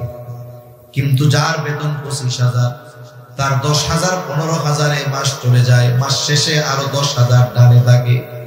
বলেন তো বছর শেষে লাভবান কে, 50 ওয়ালা না 25 ওয়ালা? এজন্য নারীর ক্ষেত্রে কোনো খরচ আল্লাহ বাধ্যতামূলক করেন নাই, কিন্তু পুরুষের কোনো খরচ নাই। এখন যদি আপনি একটু ঠান্ডা মাথায় চিন্তা করেন, দেখবেন যদিও পরিমাণে দেখা যায় অর্ধেক, কিন্তু বাস্তবেই আল্লাহ তাআলা হিসাব করলে নারীকে জিতায় দিয়েছে। তবে ইবাদতের ক্ষেত্রে এই ধরনের দৃশ্যমান কোনো কমতি বেশ কম নাই। বরং বুজুর্গানে দিন বলেন, এই জায়গায় আল্লাহ নারীদের জিতিয়েছে। একজন পুরুষ যদি ইচ্ছা করে, বাসায় নফল নামাজ পড়ার পরিবেশ নাই, সে মসজিদে চলে আসতে পারে। নারী মন চাইলেই পারে না। তবে দেখুন, নারী গৃহস্থলী কাজ করে, স্বামীর জন্য রান্না করে, স্বামীর কাপড় চোপড় ধুয়ে দেয়, শ্বশুর শাশুড়ির খেদমত করে, সন্তান লালন পালন করে, আত্মীয় স্বজন আসলে মেহমানদারি করে, রান্না করে। বুজুর্গানে দিন বলেন, কোন নারী যদি এই ঘরের কাজগুলো আল্লাহর সন্তুষ্টির জন্য করে, তাহলে এই কাজগুলাও তার আমলনামায় কবুল ইবাদত বলে যোগ হয়ে যায়। অথচ পুরুষ মসজিদে আইসা নামাজ পড়লো, কবুল হতেও পারে নাও পারে। আর উনি ঘরে আল্লাহর সন্তুষ্টির জন্য স্বামীর খেদমতের নিয়তে রান্না করছে বলে এইটাও ওনার আমলনামায় কবুল ইবাদত বলে যোগ হয়ে যায়। তাহলে আসেন, লম্বা হয়ে যাচ্ছে কথা। আল্লাহ তাআলা কি বলেন? মান আমিলা সালিহান মিন যাকারিন আও উনসা ওয়া হুয়া মুমিন। আল্লাহ তাআলা বলেন, ঈমানদার নারী অথবা পুরুষ যদি আমলে সালেহ করে, তাহলে আল্লাহ তাআলা দুনিয়া আখিরাত উভয় জাহানে যদি পুরস্কার পেতে চায়, এক নাম্বার শর্ত দিয়েছেন ঈমান। কি জোরে বলেন, আরো জোরে বলেন কি? আল্লাহ তাআলা বলেন ঈমান হলো সবচেয়ে দামি সম্পদ। আল্লাহ বলেন, ইন্নাল্লাযীনা আমানু ওয়া আমিলুস সালিহাতি কানাত লাহুম জান্নাতুল ফিরদাউসি নুজুলা। আল্লাহ তাআলা বলেন, নিশ্চয়ই যারা ঈমান আনে ও আমলে সালেহ করে, তাদের জন্য রয়েছে জান্নাতুল ফিরদাউসের মেহমানদারি। মনে রাখতে হবে, একজন মানুষের সৎকর্ম আখিরাতে কাজে লাগবে তখন, সে ঈমানদার হবে যখন। কারণ কোন ব্যক্তি যদি আখিরাতে তার ভালো কাজের প্রতিদান আশা করে, তাহলে অবশ্যই তাকে ঈমানদার হতে হবে। এই জন্য ঈমানদার যখন কোন নেক আমল করে, বলে ওই নেক আমলের কিছু বিনিময় আল্লাহ দুনিয়াতে দেয়, আর নেক আমলের পূর্ণ প্রতিদান আল্লাহ আখিরাতে দেয়। তবে বেঈমান যদি নেক আমল করে, ভালো কাজ করে, বলে ওর ভালো কাজের পূর্ণ প্রতিদান আল্লাহ দুনিয়ায় দিয়ে দেয়। ঈমান না থাকার কারণে আখিরাতে প্রতিদান পাওয়ার খাতা তার থাকে না। আর যদি কেউ দুনিয়ায় বদামলের কিছু প্রতিদান আল্লাহ দুনিয়ায় দেয়, পরিপূর্ণ দিবে আখিরাতে। এটা মুমিনের ক্ষেত্রেও কাফেরের। তাহলে আসেন, এক নাম্বার কম্পালসারি শর্ত হলো ঈমান। আর এই ঈমানটা হতে হবে একেবারে শিরিক মুক্ত ঈমান। যদি ঈমান শিরিক মিশ্রিত হয়ে যায়, তাহলে ওই ঈমান দ্বারা নেক আমলের পূর্ণ প্রতিদান পাওয়া যায় না। এই জন্য ঈমান হলো সবচাইতে দামি সম্পদ। সবচাইতে দামি সম্পদ কি জোরে বলেন? ঈমান। কারণ যাররা পরিমাণ ঈমান, অনু পরিমাণ ঈমান। যাররার উদাহরণ আগে উলামায়ে কেরাম বুজুর্গানে দিন দিতেন। বলে একটা বালু, এই বালুকে যদি 70 ভাগ করা হয়, ওই 70 ভাগের একটা ভাগকে একটা যাররা বলা হয়। একটা বালুরে যদি 70 ভাগ করাও যায়, দেখা যাবে এতটুকু ঈমানের দাম কত জানেন? লম্বা হাদিসের শেষ অংশ শোনায় আপনাদের, মুসলিমের হাদিস। নবীজি বলেন, কারো অন্তরে যদি যাররা পরিমাণ কল্যাণ থাকে, এখানে কল্যাণ দ্বারা উদ্দেশ্য ঈমান, ওই লোকটা যদি পাপের কারণে জাহান্নামীও হয়ে যায়, আল্লাহ তাআলা শাস্তি ভোগ করার পরে ওই যাররা পরিমাণ ঈমানের বদৌলতে একটা সময় জাহান্নাম থেকে তাকে নাজাত দিয়ে জান্নাত দিয়ে দিবে। বলে জান্নাত কতটুকু? বলে যার জান্নাতটা সবচাইতে ছোট হবে, তার জান্নাতটা হবে কমপক্ষে এই দুনিয়ার 10 গুণ। তাহলে যাররা পরিমাণ ঈমানের দাম হলো এই 10টা দুনিয়ার সমপরিমাণ জান্নাতের চাইতেও বেশি। এজন্য মনে রাখবেন, আল্লাহর কাছে দোয়া করা, আল্লাহুম্মা হাব্বিব ইলাইনাল ঈমান ওয়া যায়্যিনহু ফি কুলুবিনা ওয়া কাররিহ ইলাইনাল কুফরা ওয়াল ফুসুকা ওয়াল ইসয়ান। এভাবে আল্লাহ তাআলার কাছে ঈমান যেন সবচেয়ে প্রিয় হয় আমার কাছে, এই দোয়া আল্লাহর কাছে করব তো কমপক্ষে এতটুকু, আল্লাহুম্মা হাব্বিব ইলাইনাল ঈমান। প্রত্যেকটা দোয়ায় যেন এটা থাকে। আপনারা আমরা তো বুঝি না, কিন্তু গোটা বাংলাদেশ নয়, গোটা দুনিয়া ব্যাপী ধর্মত্যাগের এক হিড়িক পড়েছে। মানুষ ঈমানের মূল্য বুঝতে পারতেছে না। এমনও ঘটনা ঘটতেছে, হাফেজ, মাওলানা, মুফতি হয়ে গেছে, কিন্তু শয়তানের ধোঁকায় পড়ে হেদায়েত বঞ্চিত হয়ে যাচ্ছে, ঈমান বঞ্চিত হয়ে যাচ্ছে। এজন্য আমরা আল্লাহর কাছে দোয়া করব, আল্লাহ আপনি আমাদের নিকটে ঈমানকে সবচেয়ে প্রিয় বানায় দেন। তাহলে 1 নাম্বার দরকার শিরক মুক্ত ঈমান, 2 নাম্বার আমলে সালেহ। বুজুর্গানে দিন বলেন ঈমান তো ঠিক আছে, আমলটা যদি আল্লাহর কাছে কবুল হয় তাইলেই না বিশুদ্ধ আমল হলো। এখন আমল যদি বিশুদ্ধ করতে হয় বুজুর্গানে দিন কিছু শর্তের কথা বলেন। আমি অল্প সময়ের মধ্যে কয়েকটা শর্তের কথা বইলা আলোচনা শেষ করে দিব, অনেক সময় হয়ে গেছে। আল্লাহ তাআলার কাছে কোনো আমল যদি কবুল করাতে হয় 1 নাম্বার যেটা দরকার সেটার নাম হলো ইখলাস। ইখলাস দরকার, নিয়তের বিশুদ্ধতা দরকার, যে আমি আমার এই আমলটা একমাত্র কার জন্য করতেছি। আমল যদি পাহাড় পরিমাণ হয়, আল্লাহর জন্য যদি না হয় আমলের দাম নাই। আমল যদি একেবারেই ক্ষুদ্র হয়, যদি আল্লাহর জন্য হয়, ওই আমল আল্লাহ তাআলার কাছে অনেক দামি। কারণ প্রসিদ্ধ হাদিস, জিহাদের ময়দানে জিহাদ করে জীবন দিয়ে দিয়েছে, সম্পদ দান করেছে, ইলম অর্জন করেছে, এত কষ্ট করেছে, জীবন পর্যন্ত দিয়ে দিয়েছে। তবে এই লড়াই আল্লাহর জন্য না হওয়ার কারণে ওইটা তো আল্লাহ কবুল করেনি নাই, বরং উল্টা তার জাহান্নামে যাওয়ার কারণ হয়েছে। এই জন্য আমার আপনার জীবনের সবচাইতে ছোট নেক আমলটাও একমাত্র যার জন্য করব তিনি কে। তাহলে 1 নাম্বার ইখলাস, 2 নাম্বার সুন্নাত। যে কোনো আমল এটা হবে নবীজির পদ্ধতিতে। বলে এই দুনিয়াতে এমন কোন ইবাদত নাই যেটার পদ্ধতি নবীজি দেখান নাই, বরং সুন্নাত তো হলো এমন এক পরশ পাথর, দুনিয়ার কাজের সাথে লাগায়া দিলে এটা ইবাদত হয়ে যায়। সুবহানাল্লাহ। এই যে লাইট জ্বলে, আমাদের ঘরেও জ্বলে, রাতের বেলায় আমরা লাইট বন্ধ করে ঘুমাই, ঠিক না? নবীজি বলে তোমরা যখন রাতে ঘুমাইবা বাতি বন্ধ করে ঘুমাইবা। তখন তো তেলের বাতি বা মোমের বাতি ছিল। 1 নাম্বার বিষয় বলে ওই বাতি যদি জ্বলন্ত থাকে, ইঁদুর বিড়াল দৌড় দিয়া যদি ওই বাতিটা ফালায় দেয়, কাপড়ে যদি লাগে আগুন ধরে যাবে, জানমালের ক্ষতি হবে। 2 নাম্বার বিনা কারণে জ্বালায় রাখলে অপচয় হবে। ইন্নাল মুবাদদিরিনা কানু ইখওয়ানাশ শায়াতিন, অপচয়কারী শয়তানের ভাই। বলে আপনি যদি লাইট সারা রাত জ্বালায় রাখেন বিনা কারণে অপচয় হবে। তার মানে নবীজি বাতি বন্ধ করে ঘুমাইতে বলছেন। আপনার তেলের বাতি নাই কিন্তু কারেন্টের বাতি আছে, বন্ধ তো আপনি করবেনই। আপনি আপনার বাসায় এই কথাটা বলে দিবেন, দেখো লাইটটা যখন বন্ধ করবা নিয়ত করবা যে নবীজি লাইট বন্ধ কইরা ঘুমাইতে বলছে, বিসমিল্লাহ। তাহলে কি হবে? এই যে সুইচ টিপ দেওয়া হলো বাতি নেভানোর জন্য, কেন নবী বলেছে? বলে এটাও কবুল ইবাদত হয়ে যায়। দেখেন স্বাভাবিক বিছানায় যখন আমরা শুই, বলে এমনিই ঝাড়ু দেয়, বিছানা ঝাড়া দেয় না। অথচ বিছানা ঝাড়ু দেওয়ার ব্যাপারে নবীজির গুরুত্ব কত দিয়েছেন। নবীজি সাল্লাল্লাহু আলাইহি ওয়াসাল্লাম বলেন রাতে শোয়ার পূর্বে বিছানা ঝাড়ু দাও। গুরুত্ব বোঝাতে গিয়ে নবীজি বলেন কমপক্ষে লুঙ্গির নিচ দিয়া হইলেও ঝাড়ু দিয়া দাও। মানে লুঙ্গি দিয়াই দিতে হবে এমন না, গুরুত্ব বোঝানোর জন্য নবীজি বলতেছে।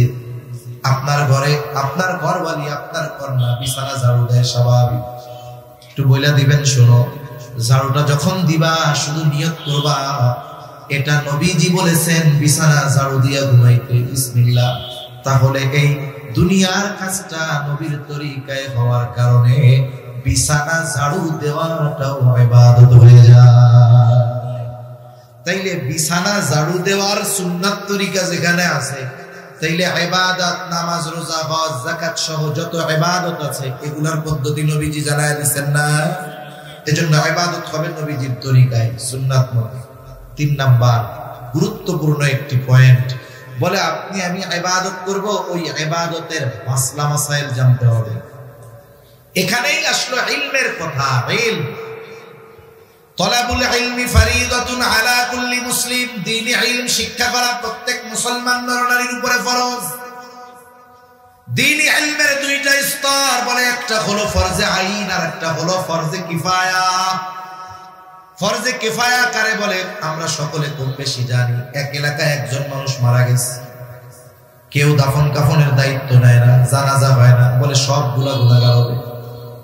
কিন্তু কয়েকজন ব্যক্তি যদি ওই এলাকার ওই কাজগুলো করে, সবার উপর থেকে দায়িত্ব আদায় হয়ে যাবে, ঠিক না? এটা হলো ফরজে কিফায়া। আর ফরজে আইন যেটা, যেমন জানাজার নামাজ আপনার এলাকার কয়েকজন পড়লে আপনারও হয়ে যাবে, কিন্তু ফজরের নামাজ আপনি যদি ইমাম সাহেবের মুয়াজ্জিন রেখে অনেক কাম করে নামাজ 2 রাকাত পড়ে দিয়ে হবে, তার মানে ওইটা আপনার নিজের আদায় করতে হবে। ফজরের নামাজ আপনার জন্য ফরজে আইন। তাহলে দ্বীনি ইলমের দুইটা স্তর, একটা ফরজে কিফায়া, ফরজে আইন। ফরজে আইন হলো যেটা প্রত্যেক মুসলমান নর-নারীর জন্য জানা ফরজ। এখন মনে করেন নামাজ আমার জন্য আপনার জন্য ফরজ, নামাজের সকল মাসলা মাসাইল জানাও ফরজ। এখন যদি না জানা হয় প্রতিটা কি একটু খেয়াল করেন, নামাজি নামাজের বাহিরে ভেতরে 13টা ফরজ আছে। কয়টা ফরজ? বাহিরের হোক আর ভেতরের হোক 13 ফরজ থেকে যদি একটা ছুটে যায়, সাহু সেজদা যদি 100 লাগায় কাম হবে নাকি? এখন নামাজি নামাজে দাঁড়ায় গেল, তার নামাজের মধ্যে ফরজ ছুটে গেছে, অথবা বাহিরের ফরজ ছুটা ছিল, অথবা ভেতরের যে কোনো ফরজ ছুটে গেছে, কিন্তু নামাজের বাহিরে ভেতরে 13 ফরজ নামাজির জানা নাই। বলেন তো এখন যদি ফরজ ছুটে যায় নামাজি টের পাবে নাকি? নামাজি টেন নবাক নামাজ তাই মনোবদ্ধ থাকবে? থাকবে না। আপনাদের ভাষাটা সুন্দর অনেক। কালকে গেছি টেকনাফ, আমার শিখাইতেছে টাইম। আপনারা ছিলেন নাকি টাইম করে? ও আপনারা তো কাছাকাছি লোক। আমি কয় লাস্টে কয় এলো টমেটো। আল্লাহু আকবার। তাহলে সে জানুক আর না জানুক তার নামাজ, নামাজের ওয়াজিব 14টা। 14 ওয়াজিব থেকে যদি একটা ছুটা যায় সাহু সেজদা দিতে হবে, নাইলে নামাজ হবে না।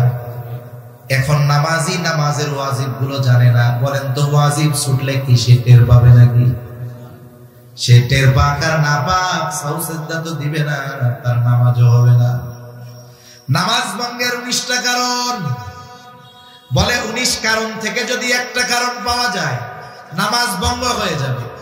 নামাজি নামাজ ভঙ্গের 19 কারণ জানে না। নামাজ ভঙ্গের কারণ যদি পাওয়া যায় সে টের পাবে না, টের পাক আর না পাক তার নামাজ থাকবে না। ওযু ভঙ্গের কারণ 7টা, 7 কারণ থেকে একটা পাওয়া গেছে, বলে তার ওযু নাই, নামাজও নাই। গোসলের ফরজ 3টা আদায় হয় নাই, বলে পবিত্রতাও হয় নাই, নামাজও হবে না। ওযুর ফরজ আদায় হয় নাই, কাজ হবে না। তাহলে চিন্তা করে দেখেন এই মাসলা মাসাইল গুলো আমাদের জন্য কত জরুরি। অনেক নামাজি পাওয়া যাবে যুগের পর যুগ নামাজ পড়তেছে, হইতেছে না, কিন্তু সে টেরও পাইতেছে। পাবে কেমনে? মাসলা মাসাইল শেখার জন্য মাদ্রাসায় ভর্তি হওয়ার দরকার ছিল, হইতে পারে নাই, যাক গেল। এরপরে দাওয়াত ও তাবলীগে সময় দিতে বলা হইল উলামায়ে কেরামের সাথে পরামর্শ কইরা, সেখানেও যায় নাই। আচ্ছা জান নাই, তাহলে এক কাম করেন, এই যে উলামায়ে কেরাম, আমি শুরুতেই বলছি এই মাহফিলের দ্বারা আপনাদের কি বুঝাইতে চায় ওনারা। এখানে তো কথা শুনে আমল হবে, ওনারাও সেই কথাগুলা জানে। আরেকটা জিনিস বুঝাইতে চায়। আরেকটা জিনিস কি বুঝাইতে চায়? যে শুনেন বাইরের হুজুর এসে আপনাকে শুধু শুনাইতেছে, বিষয়টা এমন না। আপনারাও আন্তরিকতার সাথে কিছু যদি না জানেন আমাদের কাছে আসেন, আমরা জানাই দিব। আপনাদের প্রতি যে তারা আন্তরিক, আপনাদের প্রতি যে তাদের দরদ আছে, এটা বোঝানোর জন্য এই আয়োজন। এটা আওয়াম মানুষ বুঝুক আর না বুঝুক, এটা বাস্তবতা। এখন আপনার সময় নাই 3 চিল্লায় যাওয়া, সকাল 8টা থেকে সন্ধ্যা পর্যন্ত কাজকর্ম করেন। এশার নামাজের পর ইমাম সাহেবরে গিয়া বলেন, আপনার মসজিদের ইমাম সাহেবকে গিয়ে যদি আপনি বলেন যে এক কাজ করেন, আমরা তো জরুরতে দিন ইলম যতটুকু জানা জরুরি এটা তো আমরা জানি না, আমাদের তো তাবলীগে সময় দেওয়ার মতো সুযোগ নাই, মাদ্রাসায় ভর্তি হওয়ার সুযোগ নাই, হুজুর আমাদেরকে এশার পরে আধা ঘন্টা সময় দিয়ে ধারাবাহিকভাবে আস্তে আস্তে মূল জিনিসগুলো একটু শেখায় দেন। কোন ইমাম বলবে যে আমি পারবো না? কেউ বলবে? আপনারা কি কেউ বলবেন? কেউ বলবে না। স্বতঃস্ফূর্ত ভাবে আগ্রহের সাথে শেখাবে। কিন্তু কেন শিখতে চায় না জানেন? কেন চায় না? আমাকে ঢাকা শহরে গল্প কই, আপনার কষ্ট হইতেছে না তো? এখন এক মসজিদে কোন ইমাম গেলে টিকে না, যে ইমামই যাক কয়দিন পরে চলে যায়। এখন আমাদের এক ভাই ছিল, উনি যাইয়া ওইখান থেকে আর বাইরে হয় না।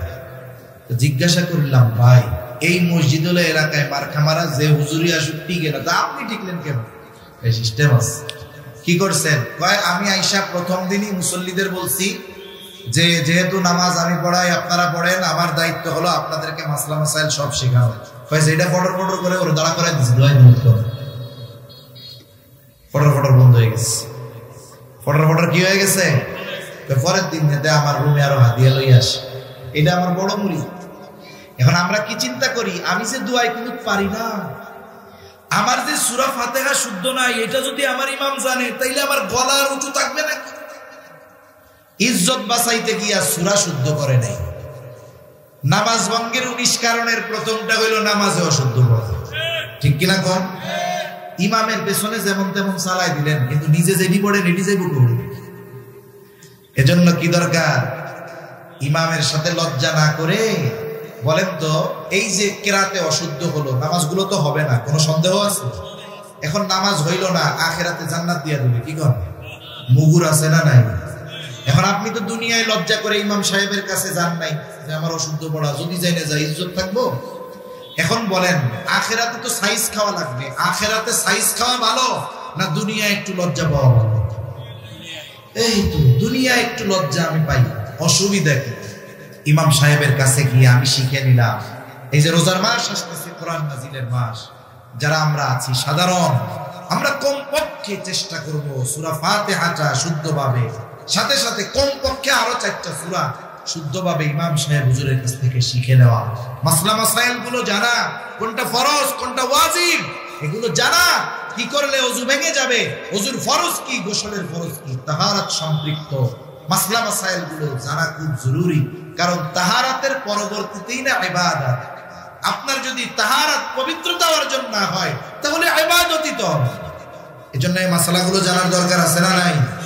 ইমাম সাহেবদের কাছ থেকে আমরা জানবো তো ইনশাআল্লাহ। তাহলে এই ইলম হলো ইবাদত কবুলের অন্যতম শর্ত। 4 নম্বর সর্বশেষ শর্ত, বলে খাবারটা হালাল হইতে হবে। খাবার কি হইতে হবে? এখন একজনের খাবার হালাল কিন্তু উপার্জন হারাম হবে না। উপার্জনটাও হালাল হতে হবে, কাসবে হালাল, এটাও ইবাদত। আল্লাহর নবী বলেন, কাসবুল হালালি ফরিদাতুন বাদাল ফরিদা। ফরজ ইবাদতের পরে অন্যতম ফরজ ইবাদত হলো হালাল উপার্জন করা।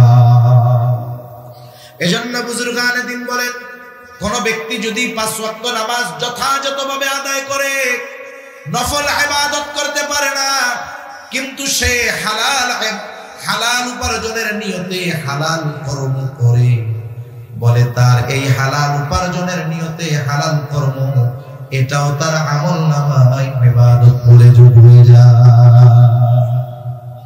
এজন্য দেখেন, এই যে ব্যবসায়ী ব্যবসা করতেছে, বড় বাজার, তাই না? এই ব্যবসাটাও ইবাদত হবে, তবে শর্ত 2টা। একটা হলো সত্যবাদিতা, আর একটা হলো আমানতদারিতা। এই 2 শর্তের আলোকে যদি ব্যবসায়ী ব্যবসা করে, সেও নবীর সাথে জান্নাতে থাকবে, সুবহানাল্লাহ। আর যদি ওজনে কম বেশ করে, 1 নাম্বারটার টাকা নিয়ে 3 নাম্বারটা দিয়ে দেয়, শাস্তি আছে না নাই? এজন্য এই যে দেখেন, কর্মগুলোও ইবাদত। এজন্য আমার উপার্জনের উৎস কি হতে হবে? হালাল হতে হবে, কর্মটাও হালাল হবে। একজন চাকরি করে একটা রেস্টুরেন্টে, কয় ভাই 10 ঘন্টা ডিউটি করি, একটু ফাঁকি দেওয়ার উপায় নাই, আমার 100% হালাল টাকা। ওই সিসি ক্যামেরা লাগায় রাখে, 5টা মিনিট ফাঁকি দেওয়ার কোনো উপায় নাই, এর মধ্যে শুধুমাত্র বাথরুম টাথরুম ছাড়া কাজ হয় না। এখন বলে, তুমি কাজটা করো, ফাঁকি দাও না, বুঝলো কামটা কয়, আমার তো ওই আধুনিক রেস্টুরেন্ট, ওইখানে ফরেনাররা আসে, ওনাদেরকে আমার মত পরিবেশন করতে হয়। কামটা কি দেখছেন? ফাঁকি দেয় না ঠিক, কিন্তু কামটা কি? তুই যে কাম করতে আছিস, তোর উপরে তো আল্লাহ রাসূলের লানত পড়তেছে 24 ঘন্টা বেলা। এজন্য কাজটাও হতে হবে বৈধ, ফাঁকিও আবার দেওয়া যাবে না। কাজ বৈধ কিন্তু ফাঁকি মারে, বলে এখানেও সে খেয়ানতকারী, ঠিক কিনা বলেন? কর্মটাও হালাল, শ্রমটাও হালাল, ফাঁকি দেওয়া যাবে। এরপরে খাবারও হালাল। কত বুজুর্গ আছে কি করবে জানেন? ঘুষের টাকা পকেটে একটা লইয়া এক বান্ডিল নিয়ে আয় শুক্রবারের দিন, শনিবার রাত্রে তো সাহারি হইতে পারে, সম্ভাবনা বেশি, না হইলে পরের দিন হবে। আর বাজারে আসছে, বাজারে এসে দেখে বিশাল বড় এক গরু জবাই হয়েছে। এখন চট্টগ্রাম বিভাগের মানুষ, এনারা কি গরুর গোশত ছাড়া সাহারি চলবো? এখন উনি দেখছে যে বিশাল গরু, কসাইরে যায় জিজ্ঞাসা করে, এত বড় গরু জবাই দিলি কেমনি? কই দুইজনে দিয়ে দিচ্ছে। এখন ওই যে ওয়াজে শুনছে, হালাল প্রাণী যদি ইচ্ছা করে বিসমিল্লাহ বাদ দিয়া জবাই দেয়, আল্লাহর নাম বাদ দিয়া জবাই দেয়, ওই প্রাণীর গোশত আর হালাল থাকবে না। ওই দুইজনে জবাই দিছিলি বেটা, আল্লাহর নাম কইস না? উনি বলে জি বলছি। বলতে মনে ছিল? কয় হ্যাঁ ছিল। এখন কসাই কয় বলদ ভাইবেন না, নামাজ কালাম পড়ি না, আল্লাহর হক নষ্ট করতেছি, আল্লাহ মাফ করে দিতে পারে। ইচ্ছা কইরা বিসমিল্লাহ বাদ দিয়া হারাম গোশত খাওয়াইয়া বান্দার হক নষ্ট কইরা জাহান্নামে যাবো না। তার মানে পকেটে ঘুষের টাকা নিয়ে যিনি আসছেন, উনি নিশ্চিত হইলেন যে গরুর গোশতটা কি আছে? হালাল আছে। এই যে আমার সিনার থেকে দেখে দেখে 20 কেজি দিয়ে, এবার 20 কেজি হালাল গোশত নিয়ে পকেট থেকে নিচে দিবে। এরকম আল্লাহর বান্দার অভাব আছে দুনিয়ায়। এজন্য আমাদের উপার্জনটাও হালাল হতে হবে, খাবারটাও কি হতে হবে? হালাল হতে হবে। এই 4টা শর্ত। 1 নাম্বার ইবাদত আল্লাহর জন্য, ইমান তো ঠিক থাকতেই হবে, কম্পালসারি। 2 নাম্বার নবীর তরিকায়। 3 নাম্বার ইবাদত করব, ইলম অর্জন করতে হবে। 4 নাম্বার উপার্জন, খাবার উভয়টা হালাল। এখন এই 4 শর্ত ঠিক আছে, নারী হোক আর পুরুষ হোক। কয় ধরনের পুরস্কার? কথা শেষ। 2 ধরনের। প্রথমটা দিবে আল্লাহ দুনিয়ায়, সুবহানাল্লাহ বলেন। যারা ভাবে যে আল্লাহর হুকুম আহকাম মেনে চললাম, আখিরাতেই তো পাবো, দুনিয়ায় কি দিবে? দুনিয়ায় কি দিবে শুনে নেব। আল্লাহ তাআলা বলেন, ফালানুহিয়ান্নাহু হায়াতান তাইয়্যিবা। আল্লাহ তাআলা দুনিয়ায় দিবে কি? বলে হায়াতে তাইয়্যিবা আল্লাহ দান করবে। হায়াতে তাইয়্যিবার লম্বা কথা সংক্ষেপে শুনি, অনেক মুফাসসিরদের কওলগুলো শোনায় দেই। 1 নাম্বার হায়াতে তাইয়্যিবা অর্থাৎ হলো হালাল রিজিক। কি রিজিক? জোরে বলেন। হালাল রিজিক। আবার যতটুকু প্রয়োজন এতটুকু দিবে আল্লাহ। অমুখাপেক্ষী জীবন দিবে, তার মানে মানুষের কাছে মুখাপেক্ষী হওয়া লাগবে না, তার যতটুকু প্রয়োজন ব্যবস্থা করবে কে? আবার দেখেন, যতটুকুই আল্লাহ তাকে দিবে, আল্লাহ তাআলা সাথে সাথে তাকে স্বল্পে তুষ্টতা দান করবে। তার মানে কম পাইলেও সে খুশি, আলহামদুলিল্লাহ। স্বল্পে তুষ্টতা যদি আমরা অর্জন না করতে পারি, তাইলে দুনিয়ার শান্তি পাওয়া সম্ভব না। কারণ আপনি 2 তলা বাড়ি বানাইছেন, 2 তলা, আশেপাশে আর বাড়ি ঘর নেই, আপনারটাকে রাজপ্রাসাদ মনে হবে, ঠিক না? এখন আপনার পাশে আর একজনে 30 তলা বানাইছে, ওই 30 তলার ছাদে উঠলে আপনারটারে পাবলিক টয়লেট মনে হবে। আর আপনি যখন আপনার 2 তলার থেকে এরকম তাকাবেন, আপনার টুপিও পড়বো, চশমাও পড়বো। আপনার মধ্যে যদি স্বল্পে তুষ্টতা না থাকে, এইবার আপনার অন্তরের মধ্যে শুরু হয়ে গেছে, আর শান্তি হবে। আল্লাহ কি দিবে? স্বল্পে তুষ্টতা দান করবে। আল্লাহর নবী বলেন, বনি আদমের পেট কবরের মাটি ছাড়া পড়বে না, 1 জমিন স্বর্ণ দিবে, ও আর 1 জমিন পাওয়ার আকাঙ্ক্ষা করবে। কিন্তু আল্লাহ তাআলা এই গুণে গুণান্বিত নারী পুরুষকে স্বল্পে তুষ্টতা দান করবে। তার যা আছে ওতে আলহামদুলিল্লাহ। আবার যা আল্লাহ দিবে এতে তার প্রয়োজন মিটবে। আবার আল্লাহ হালাল ভাবে ব্যবস্থা করবে, সম্মান দান করবে, পবিত্র জীবন দান করবে। শুধু তাই না, ইবাদতে মজা আল্লাহ দান করবে। সুবহানাল্লাহ। ইবাদতে মজার কথা বলতে গিয়ে তাফসীরের মধ্যে আসছে, এক বুজুর্গ বলতেছে যে এই ইবাদতের মধ্যে যে কি মজা আর বাদশাহী, কি তৃপ্তি, এটা যদি দুনিয়ার বাদশারা জানতো, আর এই মজা যদি ছিনিয়ে নেওয়ার মতো ব্যবস্থা থাকতো, ওরা ওদের সর্বশক্তি প্রয়োগ করে ইবাদতের মজা কেড়ে নিত। এখন আমি কেমনে বুঝাবো আপনাদের? আমাদের অনেক মসজিদগুলো আছে, মসজিদগুলায় ফজরের নামাজে যুবক কম হয়, বুড়া মানুষ বেশি হয়, ঠিক না? অনেক মসজিদে আছে মুসল্লি ঠিক মতো হাঁটতে পারে না, লাঠিবর দিয়ে দিয়া ফজরের সময় ঠান্ডা পানি দিয়ে ওযু কইরা কনকনে শীতে মসজিদে চলে যায়। ওই ব্যক্তিকে জিজ্ঞাসা করবেন যে 80 বছরের মুরব্বী, আপনি তো পথ চলতে পারেন না, আপনি এই শীতের মধ্যে ঠান্ডা পানি দিয়ে ওযু করে কনকনে শীতে কাঁপতে কাঁপতে মসজিদে কেন আসেন? ওনারে জিজ্ঞাসা করবেন। যদি ওই সেজদায় মজা না থাকতো উনি কষ্ট করে উঠে আসতো না, ঠিক কিনা বলেন? উনি ইবাদতের মজা পেয়েছে, এই জন্য কনকনে শীত আর ঠান্ডা পানি ওনাকে থামায় রাখতে পারে নাই, মসজিদ থেকে দূরে রাখতে পারে নাই। কারণ উনি সবচাইতে তৃপ্তি তো পায় তখন যখন সেজদার মাধ্যমে আল্লাহর কুদরতি কদমে লুটিয়ে পড়ে, ঠিক কিনা? এজন্য সেজদার মধ্যে সবচাইতে, এখানে বান্দা আল্লাহ তাআলা সবচাইতে নিকটে চলে যায়। আল্লাহ বলেন ওয়াসজুদ ওয়াক্তাব, সিজদা দাও আর নৈকট্য অর্জন করো। দুনিয়াতে আল্লাহ তাআলা তার সব প্রয়োজন মেটায় দিবেন, শান্তিময় এক জীবন তার হয়ে যাবে। এজন্যই দোয়া করি অনেক সময়, আপনারাও করেন আমরাও করি, আল্লাহ আমাকে হায়াতে তাইয়্যিবা দান করেন। হায়াতে তাইয়্যিবা হলো এটা, আখিরাতে আল্লাহ কি দিবে? বলে দুনিয়ায় যে আমল আমরা করি 1000 বছর যদিও হায়াত পাইতাম, গোটা সময়টাও যদি ইবাদতে কাটাইতাম, আল্লাহ দুনিয়ায় যেই নিয়ামত দিয়েছে ওই ইবাদতের মাধ্যমে এই নিয়ামতের মূল্য পরিশোধ করা যাইত না। এজন্য আমার আপনার ইবাদতের মাধ্যমে, ইবাদতের দ্বারা, ইবাদতের বিনিময়ে জান্নাত পাওয়া অসম্ভব। কিন্তু শর্ত রেখে যদি কেউ আমল করে যায়, আল্লাহ তাআলা জানায় দেন ওয়ালা নাজজিয়ান্নাহুম আজরাহুম বিআহসানি মা কানু ইয়ামালুন। বলে ওই ঈমানদার নারী পুরুষ দুনিয়ায় যে আমল করেছে তার চাইতে অতি উত্তম প্রতিদান আল্লাহ তাআলা তাকে আখিরাতে দান করবে। আর সেটাই তো হলো সেই জান্নাত, ওই দিনটাই তো তার সেই সফলতার দিন। ওই দিন সে হয়ে যাবে সফল। কে?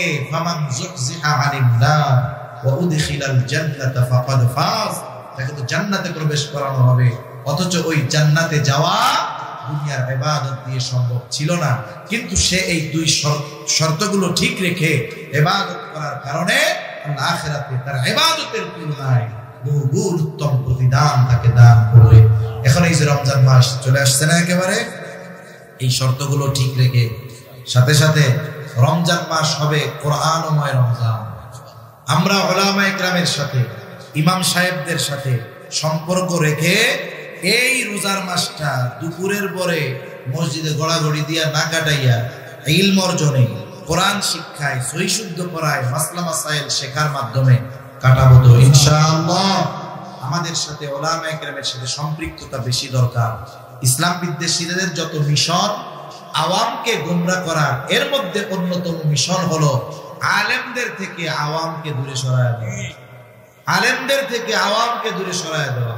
কারণ সিংহ যখন কোন হরিণের পালের উপরে আক্রমণ করে, সে প্রথম ওই পাল থেকে একটাকে আলাদা করে, এরপরে আক্রমণ করে। সেও জানে যে তাদের শিং শক্ত, আমি যদি যাই আর ওরা যদি আমারে বেড়ে করে ধরে আমিও মরে যেতে পারি। এজন্য ওই জালেমরা ওই সিংহর মতো যখন কোনো ব্যক্তিকে, মানুষকে, সমাজকে, রাষ্ট্রকে গ্রাস করে নিতে চায়, আলেমদের সাথে আগে তার দূরত্ব তৈরি করে। এজন্য সাবধান, আমাদের সম্পৃক্ততা, আমাদের সহমর্মিতা উলামায়ে কেরামের সাথে, ইমামদের সাথে আরো বাড়াবো, বলেন ইনশাআল্লাহ। আল্লাহ সুবহানাহু ওয়া তাআলা যে কথাগুলো বললাম, আমলের কথাগুলো আমাদের আমল করার তৌফিক দান করেন, প্রয়োজনীয় কথাগুলো স্মরণ রাখার তৌফিক আল্লাহ দান করেন, আমিন। ওয়া আখিরু দাওয়ানা আলহামদুলিল্লাহি রাব্বিল আলামিন। আসসালামু আলাইকুম ওয়া রাহমাতুল্লাহি ওয়া বারাকাতুহু।